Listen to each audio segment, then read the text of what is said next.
सभी को जय मसीह की। आज के वचन के लिए एक बार फिर से मैं आप सभी का स्वागत करता हूँ। आज हम सीखने जा रहे हैं सब कुछ आपके पास है। सब कुछ दैट मीन्स चंगाई, छुटकारा, बुद्धि, समझ, जो कुछ धन, पैसा, प्रभु, पवित्र आत्मा, अभिषेक, सब कुछ आपके पास है। तो वो उसको आप कैसे लेंगे, अपने जीवन में कैसे लागू करेंगे। और दूसरी बात कि आज आप अपने बच्चों को क्या सिखा रहे हैं। हालेलुया।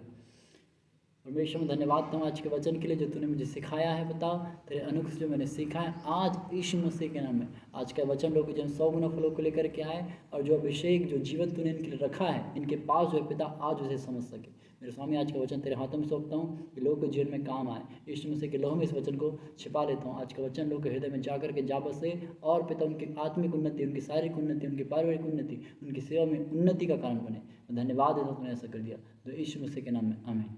हालेलुया। अब आपको वचन सुनाने से पहले मैं एक बात बताना चाहूँगा अपने बारे में कि आपको कभी लगता होगा जो मुझे नहीं जानते हैं कि ये कौन है, क्या है। आपको ये तो पता होगा कि मैं वर्तमान में भारतीय अर्धसैनिक बल में एक जवान हूँ। दूसरी परमेश्वर मेरी एक पहचान है, ये है कि आप मत्ती की किताब 10 अध्याय उसके 41 पद में ऐसा लिखा कि तुम भविष्यद्वक्ता को भविष्यद्वक्ता करके ग्रहण करोगे तो उसका फल तुमको मिलेगा।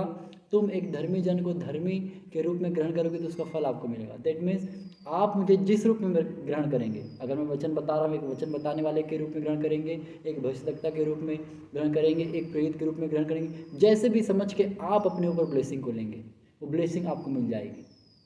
हालेलुया। बाइबल में बहुत सारे ऐसे हैं जिनको कुछ नहीं पता था, वो अचानक आए अभिषेक करके चले गए। तो मैटर ये करता है कि आप उस अभिषेक को अपने जीवन में कैसे ग्रहण करते हैं। आप मुझे मत देखिए मैं कौन हूँ क्या हूँ, सिर्फ आप मुझे परमेश्वर को देखिए और उसका फल आपको मिलेगा। मत्ती 10 अध्याय उसके 41 पद में ऐसे लिखा है। तो हमें आशीषों को लेना आना चाहिए। आशीष देने वाला कोई भी हो लेकिन हमें आशीष लेनी आनी चाहिए। हमारा विश्वास बड़ा होना चाहिए। हालेलुया। तो हमारा विश्वास उस जन से वो लेकर के आता है जो हमें चाहिए होता है। हालेलुया। तो हम वचन को सीखते हैं। आज हम सीखने जा रहे हैं सब कुछ आपके पास है। इसका एक बहुत अच्छा उदाहरण है उत्पत्ति की किताब में। उत्पत्ति की किताब में अगर आप पढ़े तो सारे टाइप के छुटकारे यहाँ पर। जब मैं प्रभु में बढ़ रहा था तो मैंने उत्पत्ति की किताब ही से शुरू किया था। अधिकतम लोग बताते हैं कि आप नए नियम से पढ़ो, लेकिन मैं नहीं, मेरी आत्मा में आया कि मेरे को उत्पत्ति पढ़नी, मेरे को उत्पत्ति समझना है, मेरे को अपनी जड़ समझना है, मेरे को अपनी पैदाश समझना है, मेरे को समझना है कि मैं किधर से आया हूँ। हालेलुया। तो जब उत्पत्ति को मैंने पढ़ा तो यहीं से मुझे छुटकारा मिला था और यहीं पर परमेश्वर ने अब्राहम से कहा था कि मेरी उपस्थिति में चलो सिद्ध बनता जा। तो सिद्धता में एक छुटकारा है। आज हम सीखने जा रहे हैं कि आपका छुटकारा, आपकी चंगाई आपके पास है। देखिए मैं आपके लिए पढ़ रहा हूँ उत्पत्ति की किताब 21 अध्याय, इसका आप 9 से लेकर के 21 पद तक के पूरा पढ़िएगा। मैं आपके लिए पढ़ रहा हूँ। वाली घटना जब हाजिरा और इस्माइल को अब्राहम ने निकाल दिया था। क्यों निकाला था 9 पद में पढ़ सकते हैं। यहाँ पर सारा को हाजिरा के पुत्र ने देखकर उससे हंसा था। तो हाजिरा ने सारा ने कही अपने पति से कि इसको और इसकी माँ को तू यहाँ से भगा, हमारे घर से निकाल, हम जहाँ रहते हैं वहाँ से इसको जाने के लिए बोल। तो अब्राहम दुखी हुआ, लेकिन परमेश्वर ने कहा जो सारा कहती उसे मान, इस बच्चे से भी मैं तेरा एक वंश बनाऊंगा। तो 14 पद में ऐसा लिखा, इसलिए अब्राहम ने, 21 का 14 में पढ़ रहा हूँ आपके लिए, इसलिए अब्राहम ने सवेरे तड़के उठकर, तड़के मतलब जल्दी, बहुत जल्दी, तड़के उठकर रोटी और पानी से भरी चमड़े की थैली भी हाजिरा को दी और उसके कंधे पर रखी और उसके लड़के को भी उसे देकर उसको विदा किया। वह चली गई और बेरशेबा के जंगल में भटकने लगी। आमीन। हालेलुया। तो अब्राहम ने जाने से पहले उसे रोटी दी, पानी दिया और चमड़े की थैली में दे दिया, उसके कंधे में रख दिया और बोला अब तू जा। हालेलुया। यहाँ लिखा लास्ट पद में, और बेरशेबा के जंगल में भटकने लगी। तो यहाँ तक की घटना ये है कि उसको निकाल दिया गया घर से। किसको? हाजिरा को और इस्माइल को।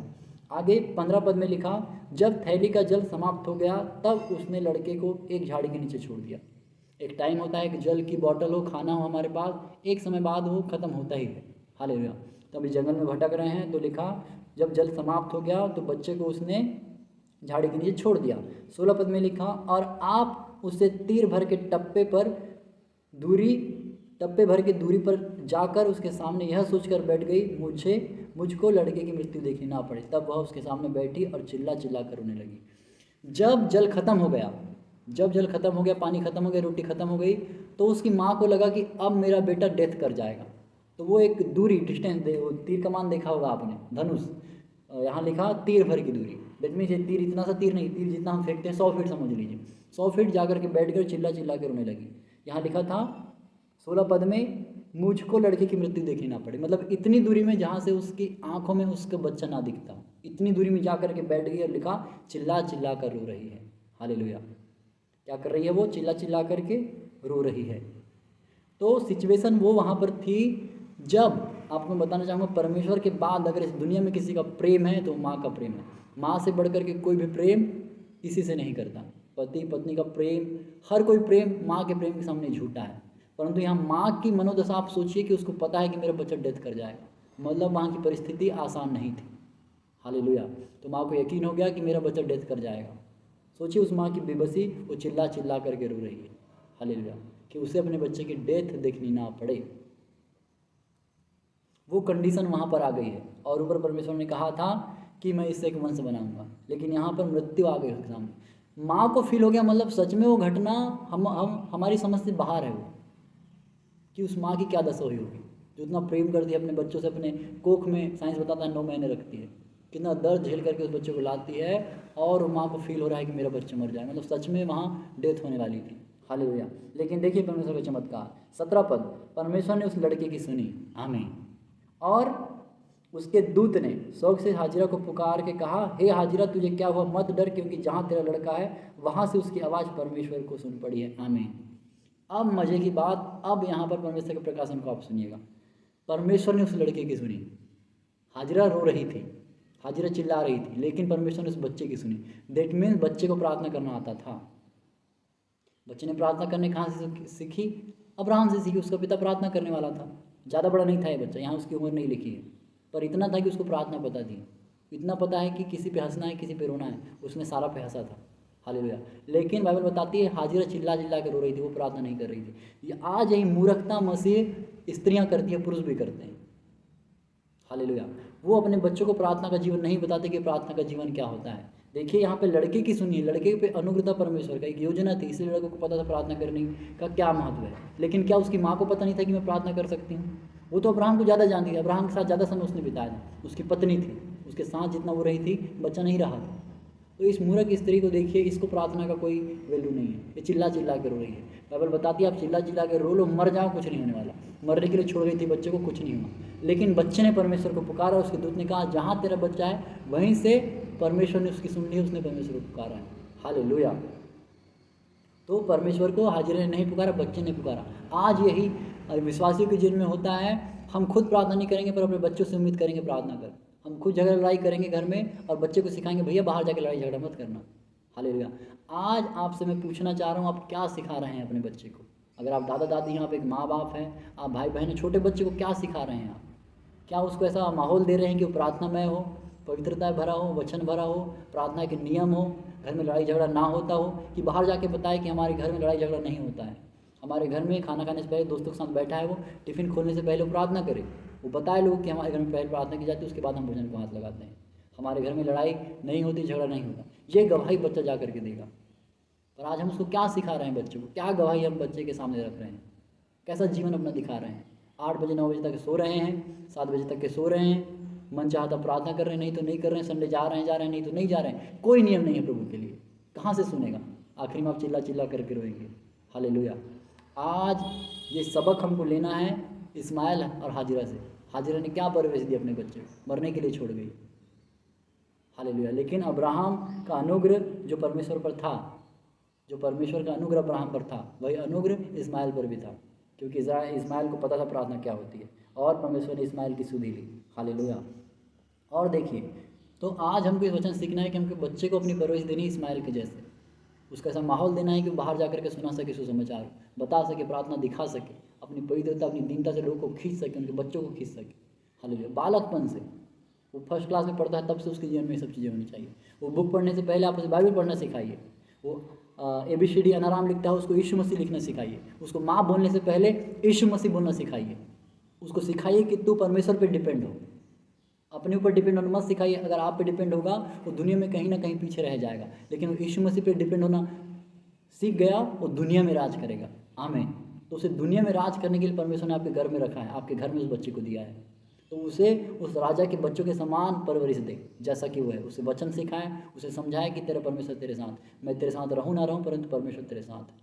तो सबसे पहले उसे सिखाएं कि तू पहले प्रार्थना कर, उसके बाद तेरे को चीज़ मिल जाएगी, उसके बाद उसको चीज़ ला करके दे। बिना प्रार्थना के उसको कुछ मत होने दें। और बोले कि हम भी तेरे लिए प्रार्थना करते हैं, उस चीज़ को बता, हम सब मिलकर प्रार्थना करेंगे तो वो तेरे लिए करेगा। तो खुद से उसको कुछ मत करने दो, उसको प्रार्थना में डिपेंड करो, उसको यीशु मसीह पे डिपेंड करो। माँ बोलने से पहले यीशु मसीह बोलना सिखाओ, देखो आपका बच्चा कैसा होगा। हालेलुया। एक भविष्यवाणी का शब्द है। अब अधिकतर माँ बाप अपना नाम सिखाते हैं, माँ बोल माँ, पिता बोल पिता, आप यीशु मसीह बोलना सिखाओ। आमीन, हालेलुया। अब हम चलते हैं आगे। इतना परवरिश हमको बच्चों को देनी है, इतनी परवरिश कम से कम बच्चों को देनी है। हालेलुया। 17 पद में देखिए, 18 पद में देखिए, दूत ने कहा उठ, अपने लड़कों को उठा और अपने हाथ से संभाल, क्योंकि मैं उसके द्वारा एक बड़ी जाति बनाऊंगा। देखिए जहाँ मृत्यु थी, माँ को मृत्यु दिख रही थी, वहाँ परमेश्वर के दूत ने कहा मैं इससे एक बड़ी जाति बनाऊंगा। परमेश्वर ने कहा, हालेलुया। यहाँ क्या यकीन हुआ होगा इसको? नहीं। तो देखिए यकीन का परमेश्वर ने उजागर कर दिया कि वो सच बोल रहा है। 19 पद में, तब परमेश्वर ने उसकी आंखें खोल दी और उसको एक कुआं दिखाई पड़ा। तब उसने जाकर थैली को जल से भरकर लड़के को पिलाया। आमीन। तो क्या वो अंधी थी हाजिरा? हाजिरा क्या अंधी थी? हाजिरा अंधी नहीं थी, उसकी आत्मिक आंखें खोली। क्या वहाँ कुआं था? अगर कुआं नहीं भी था तो परमेश्वर झट में कुआं खोज सकता है। हालेलुया। वहाँ जो भी हुआ, लेकिन कुआं आ गया, वहाँ लिखा आंखें खुल गई। दैट मीन्स वो कुआं देखने की, वो जीवन देखने की आंखें हमारे अंदर है, वो आत्मिक आंखें। तो जीवन वहीं पर था, लेकिन हाजिरा को दिख नहीं रहा था। तो हाजिरा ने जीवन कब देखा? जब परमेश्वर को पुकारा गया। दैट मीन्स जब मृत्यु थी, परमेश्वर को नहीं पुकारा गया था, लेकिन इस्माइल ने परमेश्वर को पुकारा। इस्माइल की सुधि परमेश्वर ने ली और परमेश्वर ने वहाँ जीवन दिया जल के रूप में। हालेलुया। दैट मीन्स हम किसी भी सिचुएशन में अगर हम परमेश्वर को पुकारेंगे, जीवन वहीं कहीं रखा होता है। हम सारी विपत्ति में घिरे हुए, सारे लोग हमारे अपोजिट हैं, परमेश्वर वहीं से किसी के मन में हमारे प्रेम भर देगा। अगर आप डैनियल के बारे में पढ़ते हैं तो जहाँ पर वो था राजा का भोज, राजा के भोज के विषय में आपने सुना होगा, तो राजा का भोज खाने से उसने इनकार किया। और बाइबल बताती है, अगर आप हिब्रू भाषा में उस प्रेम को पढ़े, तो जो खोजों का प्रधान था, जो भोजन खिलाने वाला था, उससे दानियल ने विनती की कि ये भोजन हमको मत दे। उसने कहा राजा मेरे को मार डालेगा। उसने कहा 10 दिन हमको परख ले, अगर 10 दिन में हम अच्छे नहीं रहे इस भोजन को खा करके, तो तू जैसा चाहे कर सकता है। तो बाइबल बताती है परमेश्वर ने उस खाना खिलाने वाले खोजों के प्रधान के हृदय में पर दानियल के लिए ऐसा प्रेम भरा, एक टेंडर लव, मतलब जो गर्भ में माँ बच्चे को रखती है और उसे जितना प्रेम करती है, मतलब अपने गर्भ के बच्चे के समान प्रेम दानियल के लिए उस खाने खिलाने वाले के प्रधान के मन में परमेश्वर ने पैदा कर दिया। तो क्या आपके लिए नहीं करेगा वो? दैट मीन्स है, इसका मतलब है हमने परमेश्वर कहीं ना कहीं नहीं पुकारा। जब हम परमेश्वर को पुकारेंगे तो हमारे हर एक दुश्मन के हृदय में परमेश्वर हमारे लिए भी अपने गर्भ के बच्चे के रूप के जैसा प्रेम उसके हृदय में भर देगा। आमीन। दानियल के लिए किया, वो हमारे लिए भी करेगा। दानियल के लिए परमेश्वर ने जान नहीं दी, परंतु हमारे लिए परमेश्वर ने जान दी है। याद रखिए, दानियल से बढ़कर के परमेश्वर हमसे प्रेम करता है। दानियल के लिए जान नहीं दी गई है, आज नए नियम के विश्वासियों के लिए जान दी गई है। हालेलुया। तो आप नए नियम के विश्वासी हैं, तो उसकी आंखें खुल गई। आज आपकी आत्मिक आंखें क्यों नहीं खुल रही है? क्योंकि आप प्रार्थना नहीं कर रहे हैं। आज का विश्वासी, चाहे वो कोई भी हो, पास्टर बिजनेस जो भी, सबको लेता हूँ, आप प्रार्थना नहीं कर रहे हैं, आप वचन नहीं पढ़ रहे हैं, क्योंकि हमारा छुटकारा इस वचन में है। आप यहाँ पढ़ेंगे कि इस्माइल ने पुकारा, परमेश्वर ने सुन ली। आप उन बच्चों को प्रार्थना करना सिखाएंगे। आप एक पुरुष, आप परमेश्वर पढ़ेंगे, आप परमेश्वर ने कहा अब्राहम को सिद्धता में चल। सारा के बारे में लिखा है, स्त्री सारा के बारे में, जब भी उसका पति उसको कुछ बोलता था, जब उसके दूत आए थे, वो 99 साल की थी, तो वो झट काम करने पर दास ने, किसने, अब्राहम ने बोला झट खाना बना। उसने ना नुकर नहीं की, मुंह मोड़ के, मतलब डोकरी हो गई, मैं कहाँ से खाना बनाऊंगी, इतने सारे नौकर हैं उनको बोल। नहीं, एक सेवा का भाव होता है कि हमारे घर कोई खास मेहमान आया है तो उसके लिए खाना नौकर नहीं, आप खुद बनाओ। उसने झट खाना बनाई। उसने ये नहीं बोली मैं डोकरी हो गई हूँ, 99 साल की हूँ, तेरे को समझ नहीं आता क्या, तेरे को दिखता नहीं क्या। आज महिलाएं यही करती है। कोई आ गया घर में, पति बोलेगा बना दे, आप भी कर सकते हो जी, दोनों ड्यूटी वाले हैं तो होता है ऐसा। आप भी कर सकते हो, तो चाय बना दोगे, क्या हो जाएगा, मैं बैठ जाती हूँ उनके साथ। हालेलुया। तो आज हमको परमेश्वर से सीखना है, इस वचन से सीखना है, हमको प्रार्थना में बढ़ना है, वचन में बढ़ना है, वचन की नॉलेज हमको लेनी है। तो आपके पास ही सब कुछ होगा। चंगाई आपके शरीर में है, वचन लिखा ना, तेरे कोड़े खाने से मैं चंगा हूँ, सब कुछ आपके पास है। वचन को पढ़ेंगे, इनहेल करेंगे, उसमें घुटने टेकेंगे, आप देखेंगे आपके पास वो चीज़ आ जाएगी। आमीन। तो इस वचन के द्वारा मुझे आपको यही सिखाना था कि सब कुछ आपके पास है, सब कुछ। आज हमको बच्चों को परवरिश नहीं देनी है, अपने जीवन को एक नमूने के रूप में बच्चे के सामने प्रदर्शित करना है। हम समाज को दिखाए ना दिखाएं, पहले अपने बच्चों को दिखाओ। हम घर, जिस घर में रहते हैं, उनको दिखाओ कि आपका जीवन प्रार्थना भरा है। हालेलुया। आपकी प्रार्थना उसको खींच लेकर के आएगी। इस्माइल ने जैसे पुकारा और परमेश्वर ने सुना, तो आज हमारी भी सुनता है, मेरी भी सुनता है परमेश्वर, आपकी भी सुनेगा। हालेलुया। आज आप जहाँ कहीं हैं, मैं आपके लिए प्रार्थना करता हूँ यीशु मसीह के नाम में कि इस्माइल के जैसे परमेश्वर आपकी सुनी ले। जैसे इस्माइल ने परमेश्वर को पुकारा, उसने परमेश्वर ने उसकी सुन ली। जैसे हाजिरा रो रो कर चिल्ला कर रो रही थी, वैसा आपका जीवन ना हो, परंतु परमेश्वर से प्रार्थना करने वाला हो जाए। मेरे स्वामी, मैं आपसे प्रार्थना करता हूँ सब के लिए, जो भी इस वीडियो को जब भी देखता है, पिता आपकी आत्माओं से छुए। और मैं जो चाहता हूँ वो नहीं, परंतु तू जो चाहता है, पिता आप जो चाहते हैं, वो मर्जी, वो इच्छा इस वचन के द्वारा हम सब के जीवन में पूरी हो जाए। मेरे स्वामी, आप सबको बदलिए, हम सबको आप पे डिपेंड होना सिखाइए। मैं धन्यवाद देता हूँ, आपने ऐसा कर दिया, आपने मेरी प्रार्थना सुन ली है, धन्यवाद। ये वचन को बहने दे जल्द, बहती धारा के नाई खुदा में, कि जैसे एक बाढ़ जब आती है, लोगों के घर को डुबा जाती है और सारी संपत्ति को सब कुछ तहस नहस कर जाती है बिना किसी की परवाह किए, आज वैसा ये वचन यूट्यूब के माध्यम से फैलता जाए यीशु मसीह के नाम में, एक फ्लड के समान खुदावन बहने दे इस वचन को, इस वीडियो को जाने दे खुदावन लोगों तक के, देशों तक के पहुंचा, ताकि लोग छुटकारा ग्रहण कर सके। मेरे स्वामी, तू मुझे मदद कर, मुझे बढ़ा यीशु मसीह के नाम में। पिता, ये अनुग्रह जो तूने दिया है, मैं इसे संभालने पाऊँ और इसमें बढ़ने पाऊँ, मेरी मदद कर, हम सब की मदद कर, हम सब एक दूसरे की प्रार्थना कर सके। मैं धन्यवाद देता हूँ, तूने ऐसा कर दिया, तूने मेरी सुन ली है। इस वचन को सब लोगों को यीशु मसीह के लिए मैं छुपा देता हूँ पिता, इसे कवर करता हूँ आपके ब्लड में। मैं धन्यवाद देता हूँ, तूने मेरी सुन ली, दुआ यीशु मसीह के नाम में, आमीन। God bless you all. जय मसीह की। मिलते हैं जल्द। आमीन।